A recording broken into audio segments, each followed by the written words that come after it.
नमस्कार मित्रांनो, आनंदी या मालिकेच्या 26 ऑगस्टच्या भागात आपण पाहणार आहोत. आनंदी किचनमध्येच असते, त्यावेळी आरतीसुद्धा तिच्याबरोबर असते. तर त्या ठिकाणी विद्याधरची बायको येऊन ती म्हणत असते, तुमच्या बहिणीने माझ्या नवऱ्याला मारण्याचा प्रयत्न केलाय. हे बघ आनंदी, असं म्हणून ती रागातच बोलत असते. त्यावेळी आनंदी मोठ्याने म्हणते, 1 मिनिट. आज जर मला डोळे असते तर मी विद्याधरची अवस्था यापेक्षाही खूप जास्त वाईट केली असती. परंतु आनंदीचं हे असं रूप बघून तर ती सुद्धा घाबरते.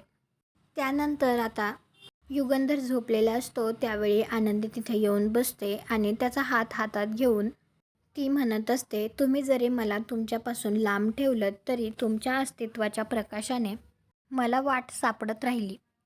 पण जर आज तुम्हीच डोळे मिटून शांत पडलात तर ही आनंदी कायमची आंधळी होऊन जाईल मालकसाहेब. तुम्हाला काय वाटतं, युगंधरची तब्येत लवकरात लवकर सुधरेल का? कॉमेंट करून नक्की सांगा. व्हिडिओला लाईक करा, आपल्या मराठी मालिका चॅनलला सबस्क्राईब करा. भेटू पुढील भागात.